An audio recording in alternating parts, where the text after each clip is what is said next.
નારી તું નારાયણી શબ્દ તો બહુ સાંભળ્યો હશે. આ વિચાર વિસ્તાર જયારે લખવાનો આવતો ને ત્યારે પેલો વિચાર આવતો કે નારી નારાયણી કઈ રીતે હોઈ શકે.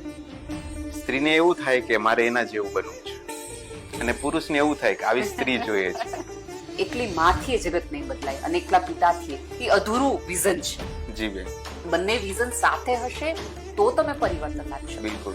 અમારી જોબ છે ને થેન્કલેસ જોબ છે. Yeah. નથી સમાજમાંથી એપ્રિશિએશન મળે. ફોર એક્ઝામ્પલ, કોઈ બાળક બોર્ડમાં ફર્સ્ટ આવશે તો એનો શિક્ષક પણ વધાવાશે, એનો માતા પિતા પણ વધાવાશે. હવે અમારા કિસ્સામાં આવું કશું થવાનું નથી. સો અમારે ત્યાં રહેતો દરેક વ્યક્તિ આટલી જ સંવેદનશીલતા, અને હજારો વખત નહીં, લાખો વાર અમે જ પડીએ છીએ, અમે જ ઊભા થઈએ છીએ, અને અમે જ એકબીજાને શાબાશી આપીએ છીએ.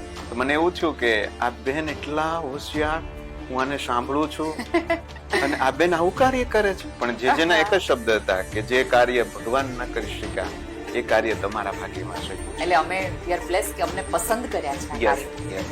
આપનો આવકારની સાથે જે બાળકોના ફેસ ઉપર મારી ઘેરે આવજો. કોઈ બાળક એવું કહે તો એમ લાગે કે ભગવાનને બોલાવે છે. અમારા બાળકો પાસેથી આ સૌથી વધુ શીખવાની જરૂર છે. અને બીજું, જો અંગત રીતે મને કોઈ પૂછે તો મારે પેરિસ પ્રોગ્રામ હતો અને એક બાળક છે, એણે મને મેસેજ કર્યો, વોઇસ મેસેજ કર્યો કે તમે કેમ હમણાંથી સ્કૂલે નથી આવતા. એટલે મેં કીધું હું બહારગામ છું. મને કે ફોટા મોકલો. એટલે મને એમ થયું કે એને પેરિસના ફોટા જો. એટલે મેં પેરિસના બહુ બધા આર્ટ ગેલેરીના બધા ફોટા મોકલ્યા. યુ ડોન્ટ બિલીવ, એ બાળકે મને પેરિસ નથી જોવું, મારે પેરિસ તમને નથી જોવું. સો આટલો પ્રેમ, આટલું અટેન્શન તો જગતની કઈ વ્યક્તિ આપે તમને? ના. મારા આવવાથી, મારા ન આવવાથી આ પૃથ્વી પરની એક વ્યક્તિને ફરક પડે છે, મારું જીવન સાર્થક છે. પહેલા કેવું હતું કે હું ને તમે તૂટેલા રમકડાથી રમતા શીખ્યા. રમકડા તૂટેલા હોય, હાથ તૂટી જાય તો બા આપણને સાંધી દેતી હતી.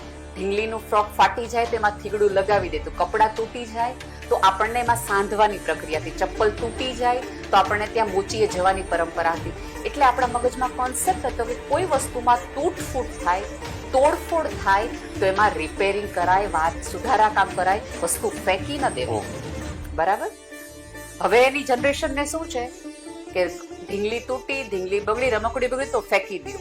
હવે આ જ વસ્તુ એ સંબંધોમાં પણ ચલાવે છે. આપણે દેવાવાળા, પૂછવાળા બધા એમ કે છે કાંઈ વાંધો નહીં, આવું તો થયા રાખે, ન ફાવે તો છૂટા પડી જાય.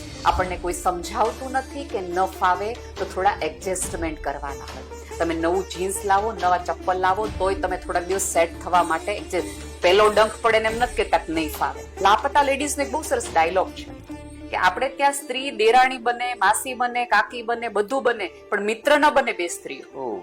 બે સ્ત્રીઓ બેનપણી ન બને. અને આ જગતે કયું કારસ્તાન કર્યું કે સાસુઓને કોઈ દિવસ બેનપણી ન બને. નમસ્કાર દર્શક મિત્રો, ફરી એકવાર સંવાદ પોડકાસ્ટના જરિયેથી કોઈ વ્યક્તિ વિશેષ વક્તા હોય કે પછી એના જીવનમાંથી આપણે પ્રેરણા લઈ શકીએ એવા વિશિષ્ટ વ્યક્તિઓ વચ્ચે જઈને આપણે વાત કરીએ છીએ કે જેમાંથી આપણે પ્રેમ, પ્રેરણા અને પ્રોત્સાહન મેળવી શકીએ. નારી તું નારાયણી શબ્દ તો બહુ સાંભળ્યો હશે. આ વિચાર વિસ્તાર જયારે લખવાનો આવતો ને ત્યારે પેલો વિચાર આવતો કે નારી નારાયણી કઈ રીતે હોઈ શકે અને કેવી હોય. એ કલ્પનાનો વિષય જયારે લખતા ત્યારે ક્યાંક એ પેપરમાં 5, 7, 10 લીટી લખી શકીએ.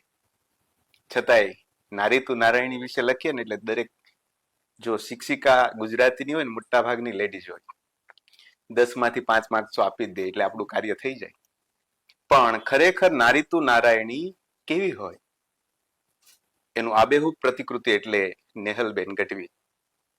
જ્યારે આપણે એને મળીએ ત્યારે એવું લાગે કે માનવતાનું મહેકતું સુગંધીદાર પુષ્પ છે, જેમાં હૃદયની એટલી સંવેદનશીલતા ભરી છે કે દરેક વ્યક્તિને સમજવાનું, સ્વીકારવાનું અને જોવાનો દ્રષ્ટિકોણ અલગ છે. બેનને જ્યારે જ્યારે સાંભળીએ, સ્ત્રીને એવું થાય કે મારે એના જેવું બનવું છે, અને પુરુષને એવું થાય કે આવી સ્ત્રી જોઈએ છે. એવું મજાનું વ્યક્તિત્વ એટલે નેહલબેન. તો આજે સંવાદના જરિયેથી બેન આપનું સ્વાગત કરીએ છીએ. આપનું કાર્યથી તો પૂરી દુનિયા વાકેફ છે. આજે આપની તારીખ લેવી વર્ષનું વેઇટિંગ છે બેન, કારણ કે આપની મૃદુભાષી અને સ્પષ્ટ જે વાત છે એ લોકોના હૃદય સુધી ડંકો વગાડે છે. પ્રયાસ કરીએ છીએ. મને ખ્યાલ છે કે આપ એક મોટિવેશનલ સ્પીકર કરતાય તમે તમારી જાતને શિક્ષક કહેવાનું વધુ પસંદ હું કરો? આમ રાધર ઇન્સિસ્ટ કરું છું કે તમે કોઈ પણ વસ્તુ લખો તો તમારો પરિચય આપો તો એક શિક્ષક તરીકે જ આપો, કારણ કે એ મને વધુ ગમે છે. હું બહુ અંગત રીતે માનું છું કે એક શિક્ષક જેટલી પ્રેરણા આપી શકે એના એટલી પ્રેરણા કદાચ કોઈ ના આપી શકે. એટલે ચાણક્યએ કીધું છે કે શિક્ષક કભી હા. સાધારણ નહીં હોતા, પ્રલય ઓર નિર્માણ ઉસકી ગોદ મેં પલતા હૈ. તો બેન, જયારે હું શિક્ષક તરીકે આપને કાલે જોયા, જે બાળકો આપની એન્ટ્રી થતા જે સ્માઇલ હતું ને બેન, કાલે એવું ફીલ થયું પણ બેન જે કરે છે ને અનબિલીવેબલ છે. આપનો આવકારની સાથે જે બાળકોના ફેસ ઉપર મારી ઘેરે આવજો, કોઈ બાળક એવું કહે તો એમ લાગે કે ભગવાનને બોલાવે છે. એટલે બેન, મારે ખાસ એ પૂછવું છે કે આપ જે આજના સમયમાં એક માતા બીજું બાળકને આવિષ્કાર કરવા માટે તૈયાર નથી, પણ આપનું સપનું મને ખ્યાલ છે ત્યાં સુધી એવું છે કે 260 બાળકોની માં બનવું છે. આ કઈ રીતે આપનું સપનું છે? પહેલા તો તમે જે વાત કરી ને કે સ્ત્રી તરીકે, એટલે મારે અંગત રીતે કહેવું જોઈએ કે અમારી સ્કૂલ એટલે કે અંકુર મંદબુદ્ધિ વાળા બાળકોની વિશેષ શાળા, એના આચાર્ય એક પુરુષ છે. યસ. એના ટ્રસ્ટ મંડળમાં પણ બધા પુરુષો છે. અમારા ત્યાં આખો સ્ટાફ છે 50 ને, એમાં લગભગ 5 પુરુષો છે. એટલે આધુનિક યુગમાં માત્ર એક સ્ત્રી જ માં બની શકે એ કોન્સેપ્ટ માંથી આપણે બહાર આવવું પડશે. બરાબર. હવે ધારો કે એવું માનવું નહીં કે સંવેદનશીલતા માત્ર સ્ત્રીમાં જ છે અથવા આવા બાળકોની સંસ્થાઓમાં સ્ત્રીઓ છે, તો તેનો અર્થ એવો હોવો જોઈએ કે અમારા ટ્રસ્ટમેન્ટમાં બધી સ્ત્રીઓ જ હોવી જોઈએ. એક સ્ત્રીના મગજમાંથી વિચાર આવવો જોઈએ, પણ એવું નથી. અલ્પેશભાઈ શેઠ અને દેવલભાઈને કાલે તમે મળ્યા, એ બંને પુરુષો છે. એ કદાચ એમના બાળકોની ચિંતા નથી કરતા, એટલી વધુ ચિંતા અમારા બાળકોની કરે છે. બિલકુલ. એમની પોતાની અંગત જીવનની ક્ષણો. તમે સમાજ સેવા ક્યારે કરી શકો કે તમારા પોતાનો સમય, એકચ્યુઅલ મી ટાઈમ છે એ તમારે સમાજને આપવાનો છે, તમારી તમામ જવાબદારીઓમાંથી. તો એ બંને પુરુષો પોતાની તમામ સામાજિક, સાંવેગિક, ધાર્મિક જવાબદારીઓમાંથી સમય ચોરીને કોને સમય આપે છે? એટલે આપણે ત્યાં મા તત્વ એટલું બધું ગવાયું છે, વધાવાયું છે. એનો અર્થ એ નથી કે પિતાનું કોઈ મૂલ્ય નથી. બિલકુલ. તો તમારે આ પોડકાસ્ટનું એ નામ આપવું જોઈએ કે માતા પિતા બનાવતી એક સંસ્થા કે જે આવા બાળકોનું કામ કરે છે. એટલે અંગત રીતે હું માનું છું કે એ લોકો સાથે છે, કારણ કે એકલી માથી જગત નહીં બદલાય અને એકલા પિતાથી એ અધૂરું વિઝન છે. જી બેન. બંને વિઝન સાથે હશે તો તમે પરિવર્તન લાવી શકો. બિલકુલ. જો અમે મારા બાળકોની વાત કરું તો અંકુર મંદબુદ્ધિ વાળા બાળકોની શાળા અત્યારે અમે 47 એટલે 47મું વર્ષ આવતા દિવસોમાં અડધી સદી સુધી આ વાત પહોંચી જશે. પણ તમે અડધી સદી સુધી પણ તમે ગુજરાતમાં પૂછો કે તમને આવા બાળકોની એક સંસ્થા છે, નામ ખબર છે? તો હવે થોડું સોશિયલ મીડિયા હિસાબે ખબર છે, પણ આ પહેલામાં બાળકો હતા નહીં એવું નહોતું. હતું, પણ સમાજની દ્રષ્ટિ આ બાળકો તરફ એટલા માટે નથી જતી કારણ કે આ બાળકોમાં પરિવર્તન નથી. હું તમને કહું, ફોર એક્ઝામ્પલ, એક દાતા તરીકે તમે મારી સંસ્થામાં આવો છો અને મને અલ્પેશભાઈને ને મેઘજીભાઈને કોઈને એમ કહો છો કે ભાઈ આ એક બાળકને મારે દત્તક લેવું છે, દત્તક લેવાનું શું થાય? એટલે એમ કહું કે આખા વર્ષ દરમિયાન એક બાળકને દત્તક લેવા માટે 22,000 રૂપિયા થાય. તમે આ વર્ષે મને 22,000 આપો છો, 2 વર્ષ પછી મને તમે અચાનક આવી કોઈ જગ્યાએ મળો છો ને પૂછો છો કે નેહલભાઈ ઓલા બાળકને મેં દત્તક લીધું તેમાં શું ફરક આવ્યો? કે તમારી અપેક્ષા શું હોય કે બાળક 10મા ધોરણમાં પાસ થઈ ગયો હોય, હવે એને કંઈક બીજે એડમિશન મળી ગયું હોય. હવે એમ તમને કહું ભાઈ, પેલા એને બાળકને છે ને બટન બંધ કરતા નહોતું આવડતું, બાળકને બટન બંધ કરતા આવડી ગયું. તો તમે મારી સામે એક સ્ટુપિડિટીથી જો મૂર્ખથી જેમ આમાં રાજી થવા જેવું શું છે? 15 વર્ષના બાળકને બટન બંધ કરતા આવડે એમાં વાત કઈ મોટી? હવે અમારે સમાજને આવી રીતે સેનેટાઈઝ કરવાનું છે કે અમારા બાળકો પાસે એ નાની નાની વસ્તુઓ અમારે શીખવવાની છે. તમારું અને મારું બાળક જે વાતાવરણમાંથી જોઈને શીખે છે એ તમામ વસ્તુ અમારે એને એક માતા પિતા બનીને શીખવવાની છે. એટલે અમારે ત્યાં કોઈ શિક્ષક છે જ નહીં, અમારે ત્યાં દરેક માતા પિતા છે. એ મેં અનુભવ્યું કાલે બેન. આપે જે કીધું કે બટન બંધ કરવાની ક્રિયા કરાવવી એ પણ મોટી વાત છે.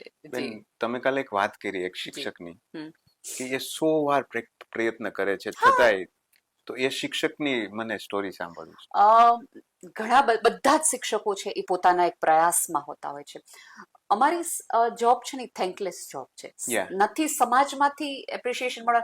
ફોર એક્ઝામ્પલ, કોઈ બાળક બોર્ડમાં ફર્સ્ટ આવશે તો એનો શિક્ષક પણ વધાવાશે, એનો માતા પિતા પણ વધાવાશે. હવે અમારા કિસ્સામાં આવું કશું થવાનું નથી. એટલે અમારો શિક્ષક છે ને એને સેલ્ફ મોટિવેટેડ થવાનું છે. અને એકચ્યુઅલી તમને ઉપરવાળાને રાજી કરવા હોય ને તો તમે આવી સંસ્થાઓમાં કામ કરી શકો, બાકી તમને મજા ન આવે. કારણ કે કોઈ તમને એમ નથી કહેવાનું કે વાહ તમે બટન બંધ કરતા શીખવાડી દીધું, વાહ તમે બ્રશ કરતા શીખવાડી દીધું, વાહ આ છોકરાને ખબર પડવા માંડી કે આ લાલ કલર છે, આને ટમેટું કહેવાય. આવી કોઈ વસ્તુ આપણી જે સફળતાના પોતાના માપદંડ છે એટલા બધા મોટા છે જેમાં અમારા બાળકનો પ્રયાસ ક્યાંય બેસતો નથી Yes. અને શિક્ષકનો પણ પ્રયાસ નથી બનતો.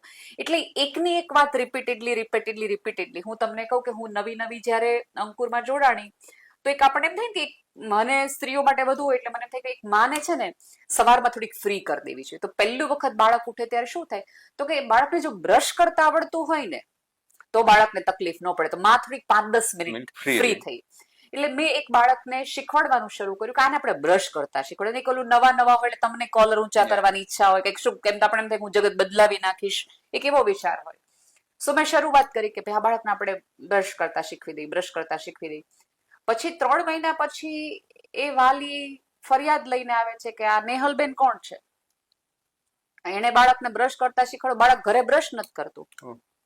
હવે એ બાળક જીદ એવી કરે છે કે બ્રશ કઈ ઘરે ન કરવાનું હોય, બ્રશ તો સ્કૂલે કરવાનું હોય, નેહલબેન બ્રશ કરાવે, બ્રશ થોડી ઘરે કરવાની વસ્તુ છે. મમ્મીને ફ્રી કરી દીધા પણ સો ત્યારે મને પહેલી વખત ખબર પડી કે આ બંધ હાકે થયેલી રમત નથી. મારે બાળકને એ શીખવવું પડશે કે બ્રશ સવારે કરવાનું હોય, ઘરે કરવાનું હોય. પછી ધીમે અમારે માતાને જોડવી પડી, એના ઘરનાને જોડવી પડી. હવે અમારે ત્યાં બ્રશ કરતા શીખવું એટલે અમારે પેલા બાળક જ્યાં રહે છે એ ઘરનું બાથરૂમ કેવું છે એ પ્રમાણે એનો નળ ઉપરથી નીચે થાય છે કે જમણેથી ડાબે જાય છે એ અમારે ચેક કરવાનું છે. એટલે જે તમને સાવ સામાન્ય લાગે છે ને એની પાછળ ખૂબ બધી રિસર્ચ છે. ખૂબ બધું મારે બાળકની હિસ્ટ્રી લેવી પડે, એ કયા ઘરમાં રહે છે, કયા વાતાવરણમાં છે. તમે નહીં માનો, અમારું તમે એસેસમેન્ટ ફોર્મ કે જો ને તમારે લખ્યું કે રૂમની સંખ્યા કેટલી, બારીઓ કેટલી, ગેલેરી છે કે નહીં, પાડોશમાં બાળક રમવા જાય છે કે નહીં, ત્યાંથી લઈ એની 7 પેઢીમાં કોઈ આવું વિકલાંગ હતું કે નહીં ત્યાં સુધીની. હવે ક્યારેક એવું બને ભાઈ કે માતાને ન ખબર હોય કે બાળક ચાલતા ક્યારે શીખ્યું, બોલતા ક્યારે શીખ્યું. અમારા બધા શિક્ષકો છે ને 50 ને તમે ઉભા રાખીને પૂછો ને કે ભાઈ આ બાળક ક્યારે બોલતા શીખ્યું તો તમને કહેશે કે આટલા વર્ષે. સો અમારે ત્યાં રહેતો દરેક વ્યક્તિ આટલી જ સંવેદનશીલતા, અને હજારો વખત નહીં લાખો વાર અમે જ પડીએ છીએ, અમે જ ઉભા થઈએ છીએ ને અમે જ એકબીજાને શાબાશી આપીએ છીએ. બેન પણ આજે એવું છે કે શાબાશી આપવા માટે કદાચ આપના માધ્યમથી જયારે લોકો સાંભળે છે ને ત્યારે આપના વાક્યથી, વચનથી કે વિચારથી લોકો પોતાની જાતને પણ શાબાશી આપે છે. કાલે હું જયારે આ સંસ્થામાં આવ્યો બેન તો મને એવું થયું કે આ બેન એટલા હોશિયાર, હું આને સાંભળું છું અને આ બેન આવું કાર્ય કરે છે. પણ જેના એક જ શબ્દ હતા કે જે કાર્ય ભગવાન ન કરી શક્યા એ કાર્ય તમારા ભાગ્યમાં સોંપ્યું છે. એટલે અમે વી આર બ્લેસ્ડ કે અમને પસંદ કર્યા છે આ કાર્યમાં. યસ. તો બીજું કે બેન આજે આવા બાળકોને સાચવો છો તો અમારી ઘરે પણ બાળકો તો છે જ, પણ પ્રભુ કૃપાથી એ લેવલ નથી પણ હાઈપર છે. આજના દરેક મા બાપ બેન આ બાળકોને જોવે ને તો પોતાના બાળકો બહુ વાલા લાગે. એટલી મહેનત તો અમારે કરવી જ નથી પડતી, છતાંય દરેક માતા પિતાને એવું છે કે મારું બાળક હાઈપર છે. તો આજના હાઈપર હોવાનું મેઇન શું કારણ હોઈ શકે? તમને એવું લાગે છે કે બાળક હાઈપર છે, એના પપ્પા હાઈપર નથી, એના મમ્મી હાઈપર નથી, એના દાદા હાઈપર નથી. પેલાના જમાનામાં તમે જમવા બેસો ને થોડી વાર લાગે તો કોઈક માણસ ચલાવી લેતું, હવે નથી ચલાવી લેતું. ઇવન તમે જે વિડીયો જોવા માટે ખૂબ ઉત્સુક છો, ફોર એક્ઝામ્પલ આજે જેનું એક નવું ગીત આવ્યું તમારે જોવાનું, હવે 3 સેકન્ડ જો રાઉન્ડ કરશે ને તો તમે ઇરિટેટ થઈ જશો, ફોન મૂકી દેશો, બીજા વિડીયોમાં જશો, ઓલું પ્લગ આમ કરશો. આપણી અંદરથી જાણે અજાણે આખી સભ્યતામાંથી પ્રતીક્ષા જતી રહી. બિલકુલ બરાબર. હવે તમે તો એ સંપ્રદાયમાંથી, એ પરંપરામાં છો કે ગોપીની પ્રતીક્ષા થકી જ ધર્મ ટકેલો છે, અધ્યાત્મ અનુભવાયેલું છે. તો હવે મારામાં તમારામાં પ્રતીક્ષા નથી એટલે આપણે પ્રતીક્ષા નથી એટલે તરત આપણે ગુસ્સે થઈ જઈએ છીએ, હાઈપર થઈ જઈએ. બાળકનું હાઈપરપણું દેખાઈ આવે છે, મારું ને તમારું દેખાઈ નથી આવતું, એટલો જ ફરક છે, બાકી કઈ નથી. હવે મારામાં હોય, હું જ મને ના શાંત કરી શકતી હોય મા તરીકે, પિતા તરીકે, તો હું બાળકને કેવી રીતે શાંત કરી શકું? બિલકુલ. મારી પાસે અત્યારે સૌથી મોટી સમસ્યા એ છે કે જેટલી ઈચ્છાથી આપણે ત્યાં અત્યારે સંતાનો છે ને એટલા માટે કરવામાં આવે છે કે ઓલા દૂરના માસી પૂછે ને મેણા ટોણા મારે. પેલા બાળકને લાવવામાં આવતા, હવે લાવવા એટલા માટે પડે છે કે આપણે કોઈકના પ્રશ્નોના જવાબ દેવા આપણે ટાળવા હોય. એટલે બાળક આવે ત્યારે આપણે એને વધાવીએ, તમે સરસ મજાનું બેબી શૂટ કરો, વેલકમ કરો, શું કામ? ઇન્સ્ટાગ્રામની રીલ બનાવવા માટે. એકચ્યુઅલી તમે રાજી નથી, બાકી તો તમારે બધા આટલું, જેટલા લોકો ફોટા પાડતી વખતે જેટલા અટેન્ટિવ રહે છે બાળક માટે, એટલા અટેન્ટિવ બાળકના ઉછેર માટે નથી. એ તો ઉછેર માં જ કરવાનું. બિલકુલ. ફેમિલી ભેગું નથી. એવું કહેવાય છે કે એક બાળકને મોટું કરવા માટે આખા ગામે ભેગું થવું પડે ત્યારે એક બાળક મોટું થાય. ઓહ, મોબાઈલ બાળકને નથી આપવાનો, એનો અર્થ એ છે કે બાળક જ્યારે તમારી સામે છે ત્યારે ઘરના 4, 5, 6 કોઈ વ્યક્તિએ મોબાઈલ નથી લેવાનો. આપણે એમ કહેતા હોઈએ કે મોટા સામે ઊંચેથી ન બોલાય, ત્યારે છોકરાના પપ્પાએ પણ ધ્યાન રાખવું પડશે કે એની મમ્મી સામે એને મોટેથી ન બોલાય. આપણે એવા સંસ્કાર આપવા છે કે બહાર જઈએ ત્યારે માતા પિતાને પગે લાગીને જવાનું, તો છોકરાના પપ્પાએ અને છોકરાના મમ્મીએ એના સાસુ સસરાને પગે લાગીને જવું પડશે. બિલકુલ. એક વસ્તુ યાદ રાખો, આપણા બાળકો આપણને સાંભળીને નહીં, જોઈને મોટા થાય છે. 100%. તમારી અંદરની હાઇપર એક્ટિવિટી ઓછી થતી જશે તો બાળકમાં એની મેળે થતી જશે. અને બીજું અત્યારે જે અમુક પ્રકારના પ્રોબ્લેમ છે, સૌથી વધુ સમસ્યા એ છે કે બાળકનો અટેન્શન સ્પાન, એટલે કે મારો ને તમારો, પહેલા તમે જુઓ ને તો આપણે કલાકના લેક્ચર સાંભળી શકતા. બિલકુલ. પેલાની કથાઓ તમે જુઓ 5 કલાક 6 કલાક, હવે 2 કલાક કરવી પડે, એમાં થોડા ગીત મૂકવા પડે, થોડું કામ કરવું. શું કામ? કારણ કે આપણા મગજની સ્થિરતા ઓછી થતી જાય છે, એટેન્શન સ્પાન ઓછો થતો જાય. એમ ધીમે ધીમે બાળકોમાં પણ આ સમસ્યા, પહેલા 3 મિનિટ હતી, 5 મિનિટ હતી, હવે 2 મિનિટ આવી ગયો છે. સરેરાશ ભારતીય માણસ આખા દિવસમાં 5 થી 6 કલાક મોબાઈલમાં પસાર કરે છે. બિલકુલ. તો હવે સ્ક્રીન ટાઈમ જેમ જેમ વધતો જશે એમ આપણો સ્કીન ટાઈમ, એટલે કે ટચ ટાઈમ, ફીલ ટાઈમ, એકબીજા સાથે સંવેદનશીલતાનો ટાઈમ ઓછો થતો જશે. તો હાઇપર એક્ટિવિટી વધવાની જ છે દરેકમાં, એમાં કઈ બહુ મોટી વસ્તુ નથી. બેન, આપણે વાત કરી ફીલ ટાઈમ. જી. તો આજનો યુથ લગ્ન કરે છે, જે ગમતી સ્ત્રીને પસંદ કરીને મેરેજ કરે છે, લવ મેરેજ કરે છે, એરેન્જ મેરેજ કરે છે. જી જી. તો આપનું શું એવું માનવું છે કે આ જે જનરેશન છે કે એકાબીજા પ્રત્યે ફીલ નથી આવતી, તો એક સ્ત્રીએ અને એક પુરુષે શું ધ્યાન રાખવું જોઈએ? એમાં ફરીવાર હું ઉછેર તરફ જ જઈશ. પહેલા કેવું હતું કે હું ને તમે તૂટેલા રમકડાથી રમતા શીખ્યા. યસ. રમકડા તૂટેલા હોય, હાથ તૂટી જાય તો બા આપણને સાંધી દેતી હતી. ઢીંગલીનું ફ્રોક ફાટી જાય તો એમાં થીગડું લગાવી દેતું. કપડાં તૂટી જાય તો આપણને એમાં સાંધવાની પ્રક્રિયા હતી. ચપ્પલ તૂટી જાય તો આપણને ત્યાં મોચીએ જવાની પરંપરા હતી. એટલે આપણા મગજમાં કોન્સેપ્ટ હતો કે કોઈ વસ્તુમાં તૂટફૂટ થાય, તોડફોડ થાય તો એમાં રિપેરિંગ કરાય, વાત સુધારા કામ કરાય, વસ્તુ ફેંકી ન દેવાય. બરાબર? હવે એની જનરેશનને શું છે કે ઢીંગલી તૂટી, ઢીંગલી બગડી, રમકડી બગડી તો ફેંકી દો. હવે આ જ વસ્તુ એ સંબંધોમાં પણ ચલાવે છે, એને ખબર નથી પડતી કે એક ઢીંગલીની આંખ જતી રહે તો આંખ નવી કરાય અને સાથે જીવાય. સંબંધોમાં પણ હવે કર્યું, એક વ્યક્તિ સાથે ન ફાવ્યું, રમકડાની જેમ ફેંકી દો, નવું રમકડું લઈ આવો. તો હવે એ ઉછેર કોને આપ્યો? મેં ને તમે. અત્યારે જો એક સમાજ એવો હતો કે પેલા છૂટાછેડાથી એવું આપણે થોડા શરમ સંકોચથી કહેતા હતા, આપણને ડર લાગતો હતો આપણને. હવે આપણે દેવાવાળા પૂછવાવાળા બધા એમ કે છે કાંઈ વાંધો નહીં, આવું તો થયા રાખે, ન ફાવે તો છૂટા પડી જાય. આપણને કોઈ સમજાવતું નથી કે ન ફાવે તો થોડા એડજસ્ટમેન્ટ કરવાના હોય. તમે નવું જીન્સ લાવો, નવા ચપ્પલ લાવો, તોય તમે થોડાક દિવસ સેટ થવા માટે પેલો ડંખ પડે ને એમ નથી કહેતા કે નહીં ફાવે. આપણે પ્રયાસ કરીએ છીએ કે મારા પ્રમાણેના આકાર લઈ લે, એટલી રાહ જોઈએ છે. તો હવે રાહ નથી જોતા એટલે ફીલ નથી આવતી. અને એક જુદી માન્યતા અત્યારે એ થઈ છે કે આપણે ત્યાં એડજસ્ટમેન્ટ ને કોમ્પ્રોમાઇઝ ને એક પીડામાં, અરે તો કોમ્પ્રોમાઇઝ કરીને જિંદગી કાઢે છે, અરે તો એડજસ્ટમેન્ટ કરીને. હવે તમે નોકરી નથી કરતા એડજસ્ટમેન્ટ માટે, કરીએ છીએ, બરાબર? હવે ઘણી બધી વખત એવું થાય કે 40 ડિગ્રીમાં વરઘોડો નીકળે ત્યારે છૂટા વાળ તમને પરસેવો આપતા જ હોય છે, તોય સારું લગાવવા માટે તમે કેમ છૂટા વાળ રાખો છો? એમાં તમે એમ કહો છો હું એડજસ્ટ થઈ ગઈ, મેં કોમ્પ્રોમાઇઝ કર્યા મારા દેખાવ સાથે, મારા વાળને મેં છૂટા ચલાવી લીધા, પરસેવો હતો, ત્યારે તમને પોઈન્ટેડ હીલથી તમારા પગ દુખે જ છે, તોય તમે પહેરી રાખો છો કારણ કે તમને સારું લાગુ. ત્યાંય તમે શરીર સાથે સમજોતા કર્યા, એડજસ્ટમેન્ટ કરી. આવી જ વસ્તુ તમે સંબંધોમાં કેમ નથી કરી શકતા? પરિવારમાં કેમ નથી કરી શકતા? એ આજુબાજુના મોટાઓએ સમજાવવું પડે, કહેવું પડે. અને બીજું કે તમે જ્યારે આપણે ત્યાં જેટલું પ્રી વેડિંગ છે ને એટલું પ્રી મેરેજ કાઉન્સેલિંગ નું મહત્વ નથી. પેલા તમે જુઓ કે આપણે ત્યાં લગ્ન થતા ને તો એ દીકરીને કોકના ઘરે જમવા માટે બોલાવતા, મામાના ઘરે રોકાવા માટે બોલાવતા. હવે ત્યારે શું થતું હતું કે ઓલી માસી, કાકી, દાદી, ભાભી એને મગજમાં કશુંક કશુંક સમજાવતી હતી. હવે તો છેક સુધી આપણે મેચિંગ માંથી જ ઊંચા ન આવ્યા હોઈએ લગ્નના આગલા દિવસ સુધી, તો ક્યાં કોણ એને સમજાવે, કોણ એને કરાવે? સો જે ઓલું દાદીનું વડલાપણું હતું ને એ આપણે છૂટી ગયું. જતું રહ્યું. એટલે ઓલું કાનમાં જે સારી વાતો જવી જોઈતી હતી, સમજ જવી, એટલે તમારા જીવનમાં દુર્ઘટના બને ને તો આપણા મગજ પર હા ભાભીએ કીધું તું કે આવું તો થશે, પણ ચલાવી લઈશ તો ચાલતું રહેશે. યસ, હવે એવું બધું તો રહ્યું નથી, તો સંબંધો તૂટવાના છે એ સ્વાભાવિક છે. બિલકુલ. બેન, આપે કીધું કે દાદીનું જે વડલાપણું હતું એ જતું રહ્યું. જી. ટૂંકમાં ઇન શોર્ટ, અવિભક્ત પરિવારો જે તૂટી ગયા છે, જેને પરિવારે પતિ પત્ની બેને જ રહેવું ગમે છે, ને આજે બેન એવું થાય છે, સમાજમાં એવું દેખાય છે, પેલા મા બાપને રહેવું છે પણ દીકરોને રાખવા છે પણ વહુ રાખતી નથી. જો એમાં બે સિક્કાની બાજુ છે કે માતા પિતા જયારે સાથે રહે ને ત્યારે એને નવું વિચારવું પડે કે આ નવું લોહી છે, નવી જુવાની છે, નવી ભાષા છે, એટલે અમારે થોડુંક એમના ટાઈમ ટેબલ, એમના મૂડ પ્રમાણે એડજસ્ટ થવું પડશે. બિલકુલ. બરાબર.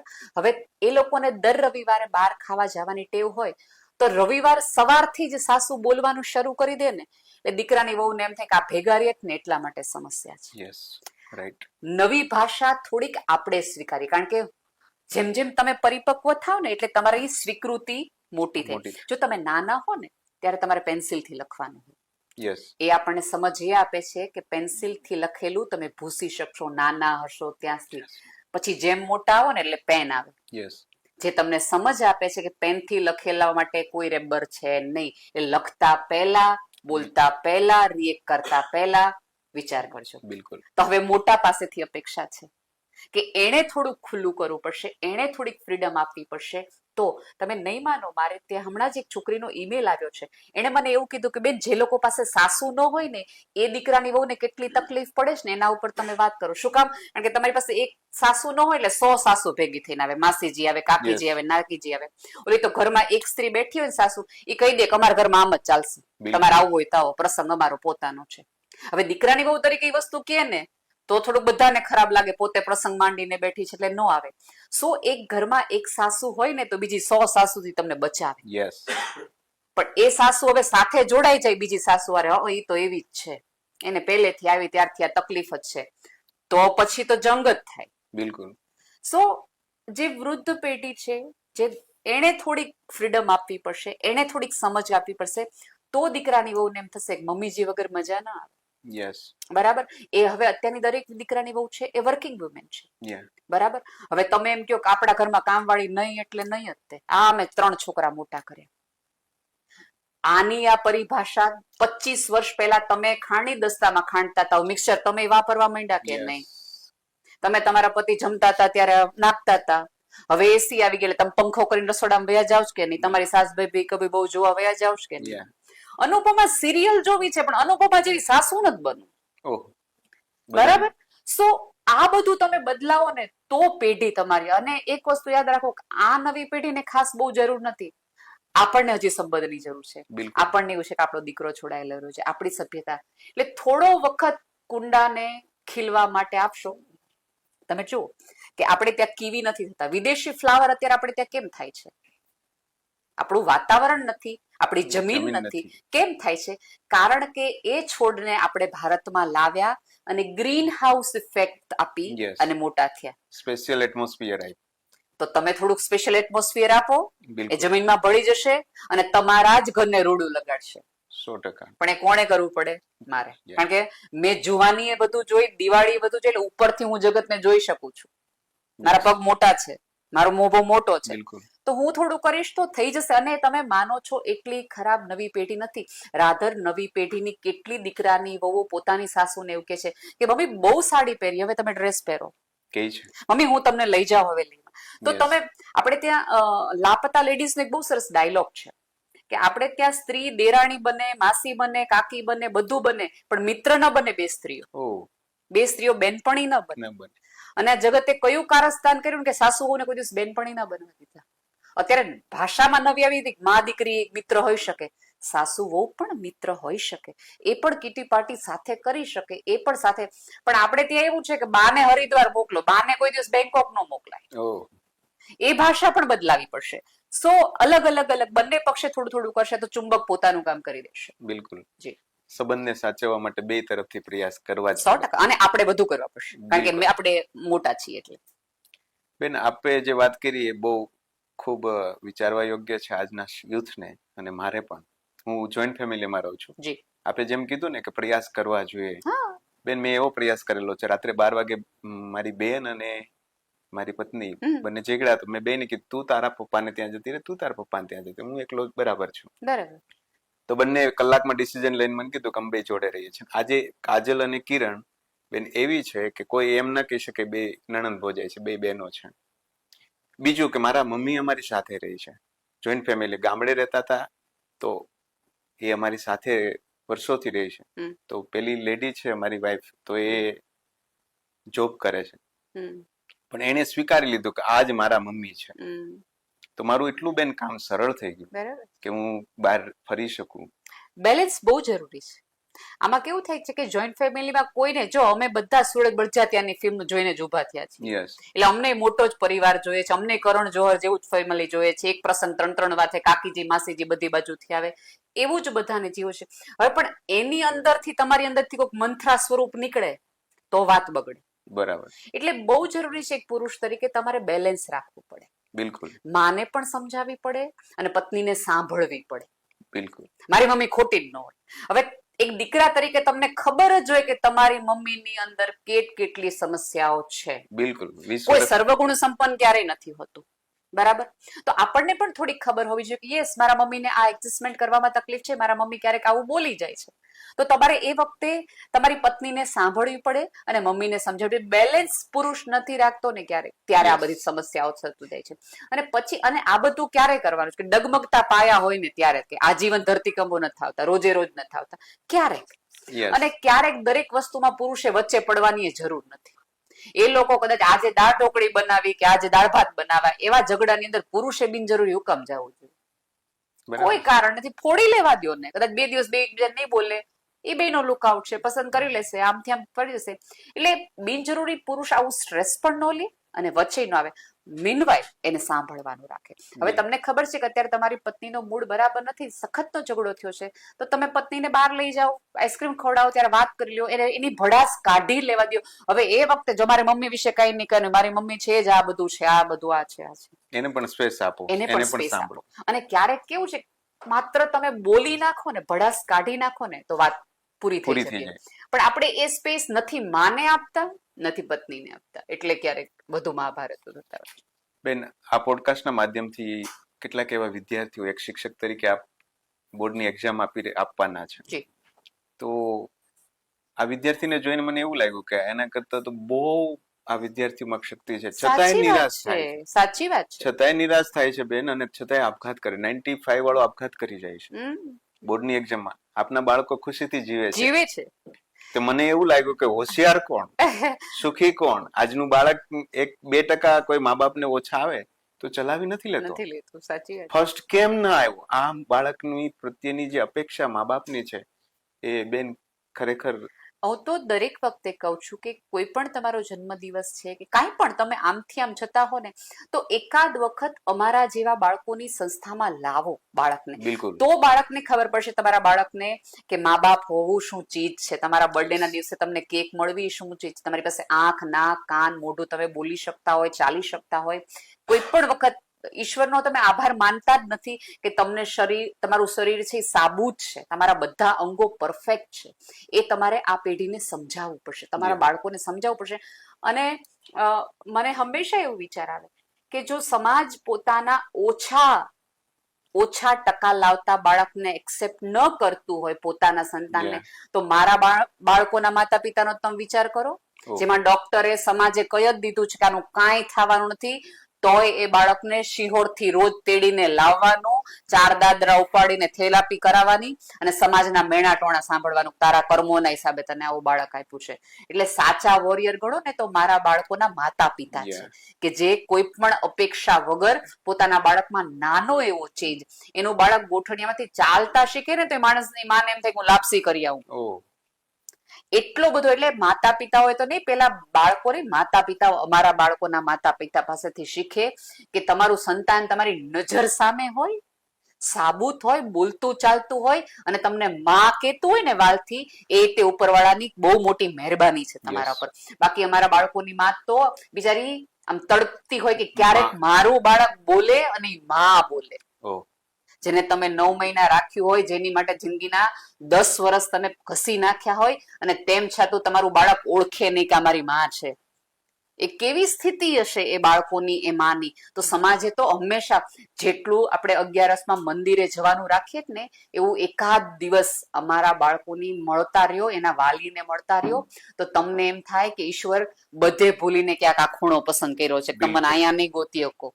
બિલકુલ બિલકુલ. સો અમારા બાળકો પાસેથી આ સૌથી વધુ શીખવાની જરૂર છે. અને બીજું, જો અંગત રીતે મને કોઈ પૂછે તો મારે પેરિસ પ્રોગ્રામ હતો, અને એક બાળક છે, એને મને મેસેજ કર્યો, વોઇસ મેસેજ કર્યો કે તમે કેમ હમણાંથી સ્કૂલે નથી આવતા. જનરલી હું બાળકોને કહીને જાઉં કે હું વિદેશ જાઉં છું એમ, તો મને કેમ હમણાંથી સ્કૂલે નથી આવતા.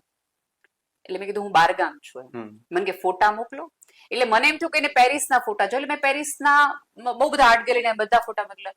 યુ ડોન્ટ બિલીવ, એ બાળકે મને એમ કીધું તમારા ફોટા મોકલો. પેરિસ નથી જોવું મારે, પેરિસ નથી જોવું, મારે બેન જોવી છે. સો આટલો પ્રેમ, આટલું અટેન્શન તો જગતની કઈ વ્યક્તિ આપે તમને? ના આપી શકે, કોઈ ન આપી શકે. મારા આવવાથી, મારા ન આવવાથી આ પૃથ્વી પરની એક વ્યક્તિને ફરક પડે છે, મારું જીવન સાર્થક છે. યસ. મારી રાહ જોવા વાળું કોક છે કે બેન કેમ ન થાય, ફરક પડે છે આ જગતમાં. સો આ જે સંવેદનશીલતા છે ને, અમારા બાળકોમાં છે. બેન, મેં કાલે એવું જોયું કે અનકન્ડિશનલ લવ કોને કહેવાય? એબ્સોલ્યુટલી. એ આપની સંસ્થામાં જોયું. એટલે પ્રેમની, સમજની સાચી વ્યાખ્યા તમારે શીખવી હોય તો પણ અમારા બાળકો પાસે આવો. તમે હંમેશા એવું કહો છો, આપણે બધા અત્યારે નવી પેઢી ખાસ એવું કે છે કે અમે જેવા છીએ એવા એમને એક્સેપ્ટ કરી લ્યો. અત્યારે બધે જ ચાલે છે. તો અમે લોકો હંમેશા કહેતા હોય તો અમારા બાળકોને એક્સેપ્ટ કરી લ્યો ને. હવે મારા બાળકો માટે સ્ટેજ ઉપરની નેહલ, તેલ વાળી નેહલ, ગુસ્સાવાળી નેહલ, રડતી નેહલ, બોલતી નેહલ, વાલ કરતી નેહલ, એને બધી સ્વીકાર્ય છે. તમારી માટે હું હંમેશા સારું બોલતી હોઉં તો જ હું તમને કહું. બિલકુલ. કદાચ મારા કોઈક મૂડ સ્વિંગ ના હિસાબે, મારી કોઈ ઇમોશનલ પ્રોબ્લેમ ના હિસાબે મેં તમારી સાથે થોડું કઈ મિસબિહેવ કર્યું ને, તો તમે મને હવે 2027 માંથી મળશો ને, તો મિસબિહેવિયર ના આધારે તમે મને જજ કરશો. સો નોન જજમેન્ટલ એટીટ્યુડ જે સંબંધોમાં હોવી જોઈએ એ અમારા બાળકોમાં છે. પણ કેવાય અમારા બાળકો મનોદિવ્યાંગ ને મંદબુદ્ધિ, ને આપણે બધા કેવાય બુદ્ધિશાળી. સમાજે હૃદયની ભાષા બોલવાનું બંધ કરી દીધું ને, એટલે અમારા બાળકોને સમજવાનું પડ્યું. જે દિવસે સમાજ છે એ સંવેદનશીલતાને, હું તો ઘણી બધી વખત પૂજ્ય મોરારી બાપુને મેં વાત કરેલી, મેં કીધું તમે જે રામ રાજ્યની વાત કરો છો, અથવા તો રામ, કૃષ્ણ, બુદ્ધ, મહાવીર, જીબ્રાનની વાત કરો છો, એવા માણસો તમારે જોવા હોય તમારી સ્કૂલે આવવું જોઈએ. બિલકુલ. જે તમને નિખાલસ થાય. તમે જોયું હશે કાલ એ તમને કોઈ કારણ વગર, અકારણ તમારા ઉપર હેત વરસાવે, અકારણ તમને માફ કરી દે, તમને સ્વીકારી લે કોઈ પણ. અને ગઈકાલના અનુભવના આધારે નહીં, તમારી આજમાં, એટલે તમે એમ કહેતા હોય કે આજમાં જીવવું જોઈએ, આજમાં જીવવું જોઈએ, તમારા બાળકો આજમાં જ જીવે છે. હું ને તમે ભવિષ્યમાં જીવીએ છીએ. હું તમારી સાથે સારું વર્તન એટલા માટે કરું છું કે કાલ સવારે મારે તમારી જરૂર પડી તો, અથવા તમે મારી વિશે 2 સારા વાક્યો બોલો ને એટલા માટે. તમે જુઓ હવે વિઝિટિંગ કાર્ડ જ 2 વ્યક્તિઓના મળે છે, 2 માણસ મળતા જ નથી. બિલકુલ. તો આવું બધું શીખવું હોય, અને સાવ સાચું કહું ને, ક્યારેક થેરાપી લેવી હોય ને, ડોક્ટર તમને એમ કે ને કે કોઈક સારા માણસો સાથે વાત કરો, અથવા કોઈક અભયારણ્યમાં જઈને રહેવાનું થાય, તો અમારા બાળકો પાસે આવો. તમારું ડિપ્રેશન દૂર થશે, તમારી પીડા દૂર થશે, તમારી મૂંઝવણ, તમને રડવું નહીં આવતું હોય ને, ડૂમો ભરાયેલો હોય ને, તો અમારા બાળકોની સંસ્થામાં આવો, તો તમને ખબર પડશે કે ઉપરવાળાએ તમને શું આપ્યું છે. બેન, કાલની જે ઘટના છે એ હૃદયને હલાવી દે એવી હતી, ઇમોશનલી ટચ કરી જાય એવી હતી. ખાલી વિઝિટ કરવાથી, હજી તો મેં આપને ખાલી આપશ્રી સાથે પરિચય સંસ્થાનો કરાવ્યો છે. કેટલીક એવી ઘટનાઓ હશે કે જે આપને પણ અંદરથી પ્રેરણા આપતી છે, કે જેના માટે આપ કાર્ય. ઘણી બધી. પણ કાલે જે ફીલ કર્યું બેન, કે માણસ બધું મૂકીને અહીંયા આવે, નિરાશ થઈને આવે, કે કાંઈ પણ એવી મુશ્કેલીમાં આવે, પણ આ સંસ્થામાં આવીને ઘડીક બેસે ને, તો માણસ પાછો ઉભો થઈ શકે. તો બીજી વસ્તુ એ બેન કે આપ સમાજનું એટલું સુંદર કાર્ય કરી રહ્યા છો. આપ મોટિવેશનલ સ્પીકર તરીકે લાખો લોકોને પ્રેરણા આપી રહ્યા છો. આપના વચન, વાક્ય અને વિચારે લોકો જીવતા થયા છે. પૂજ્ય બાપુ હોય કે મોટા સંતો મહંતો હોય, કે જેને આપના વ્યક્તિત્વમાંથી લાખો લોકોને સમજ અને સ્વીકાર લોકો સુધી પહોંચતી કરી છે. એ એમની ઉદારતા છે, મારામાં કશું નથી. પણ આપનું જે કાર્ય છે બેન, એને આપ નેક્સ્ટ કઈ લેવલે જોવા ઈચ્છો છો? આપ જે કાર્ય કરી રહ્યા છો, બાળકો જે સંસ્થા ચલાવી રહ્યા છો, તો આ દર્શકોને પૂછવું છે કે બેન શું કરી રહ્યા છે, બેનનું સ્વપ્ન શું છે? કારણ કે લાખો લોકો સ્વપ્ન જોવે છે, પણ એ સાકાર કરવા માટે લાખો લોકો જોઈએ. અત્યારે તો કદાચ મારા સંસ્થાના કોઈ પણ વ્યક્તિને પૂછશો ને, એટલે ધારો કે અમારા ટ્રસ્ટી અલ્પેશભાઈ શેઠને તમે પૂછો, દેવલભાઈને પૂછો કે મને પૂછો કે કોઈ પણ વ્યક્તિને ઊભા રાખીને અડધી રાત્રે ક્યાંય પણ પૂછો ને, તો એક જ વસ્તુ કે અમારા બાળકોની હોસ્ટેલ બનાવી છે, અમારા બાળકોની હોસ્ટેલ બનાવી. સમાજને વૃદ્ધાશ્રમનું મહત્વ સમજાઈ ગયું છે અને એને બહુ ફિલોસોફિકલી સ્વીકારી લીધું છે, તત્વજ્ઞાન રીતે કે ભાઈ હોવું જોઈએ, ચાલે, આ જગતની માંગ છે તો ચાલે. પણ અમારા બાળકો માટે શું? અમારે લોકોએ એક એવું વિશ્વ બનાવવું છે આવા બાળકો માટે કે જ્યાં સિક્યોર હોય. સમાજ બહુ સંવેદનશીલ થઈ ગયો છે કે એને રોડ ઉપરની ચરતી વિચરતી ગાય દેખાય છે, પણ તમને રોડ ઉપરની આવી લગર વગર ચિત્રા વીણતી કોક મંદબુદ્ધિ કે મનોદિવ્યાંગ દીકરી દેખાય છે? એવો પુરુષ દેખાય છે? કેટલી સરસ વાતો, કેટલી સરસ લોકો ગૌશાળાઓ બનાવે કે જેમાં પંખાઓ મુકાવે ગાય માટે. તો તમને અમારા બાળકોના જીવનમાં રહેલો આજીવન તડકો દેખાય છે? મને આ સમાજ પાસે એ સંવેદનશીલતાની અપેક્ષા છે કે જે લોકો એમ કે તમારે આ બાળકો માટેનું અભયારણ્ય બનાવવું હોય, ઘર બનાવવું હોય, તો અમે તમારી સાથે છીએ.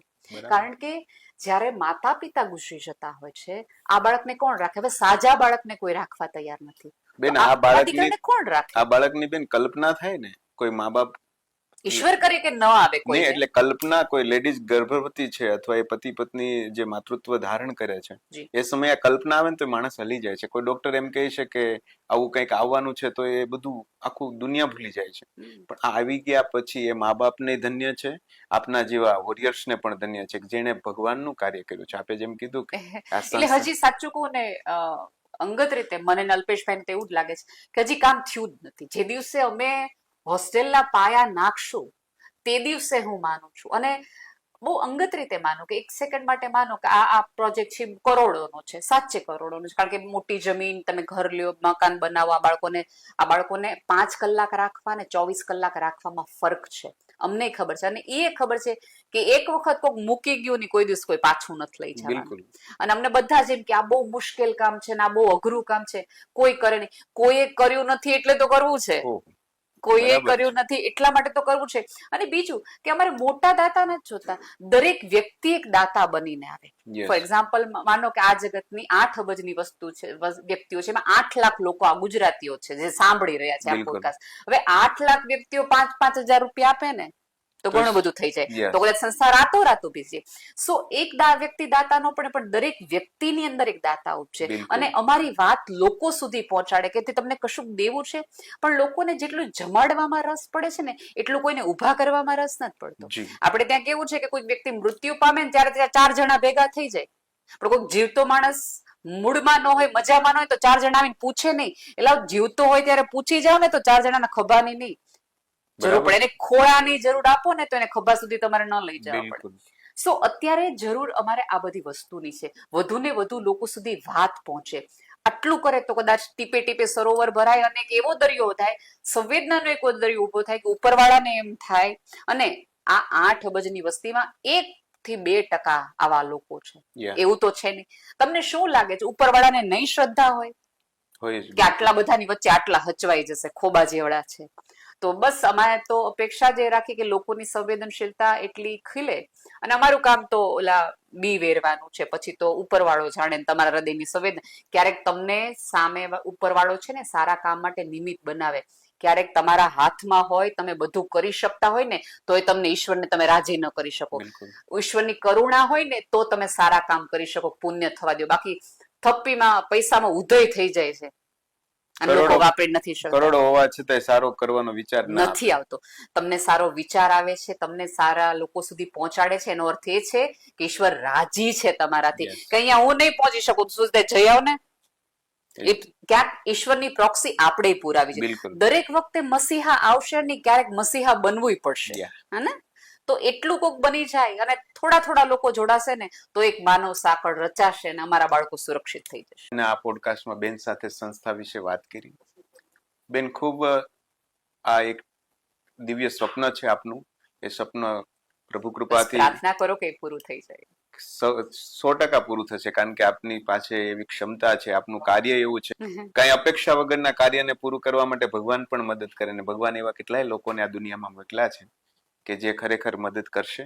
ને આ પોડકાસ્ટ જે સાંભળે છે, આપને પણ આ સંસ્થા, આમ કહેવાય ને, ફૂલની તો ફૂલની પાખડી, પાયો ન નાખીએ પણ પાયામાં એક ઈંટ પધરાવીએ ને તો એ બહુ મોટું કામ છે. બેને કીધું ને કે 5,000 રૂપિયા આપીને કોણ એવો વ્યક્તિ છે કે જે 5,000 ના આપી શકે? આપી શકે, પણ એના માટે દાતારી જોઈએ, દિલ જોઈએ. ને લોકોની અંદર જે સંવેદનાની બેને વાત કરી, એ સંવેદના જ્યારે જીવતી હશે, માનવતા જ્યારે તમારામાં મહેકતી હશે, ત્યારે આપી શકાય. વાત કરવી સહેલી છે, વાત સાંભળવી સહેલી છે, પણ એ વાત કર્યા પછી કે આપણે સહયોગી થવું, સહભાગી થવું, એ બહુ મોટી વાત છે. એ બેને કીધું કે ભગવાન દર વખતે મસીહા થઈને નથી આવતા, આપણે બનવું પડે છે. તો બેનને ફરી એકવાર મળીશું ત્યારે ફરી સંસ્થાનની વિશેષ વાત કરીશું.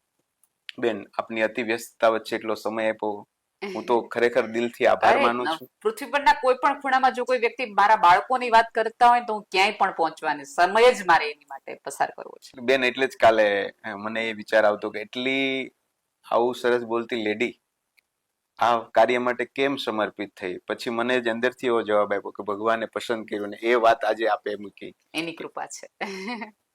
તો આજે એટલું જ રાખીએ, ફરી મળીશું કઈક નવી વાતો સાથે. બેનનું તો વ્યક્તિત્વ જ એવું છે કે જેટલું સાંભળીએ એટલું ઓછું છે, કારણ કે એમને સાંભળવા એ પણ એક જીવનનો લાહો છે. અસ્તુ, જય હિન્દ, જય ભારત.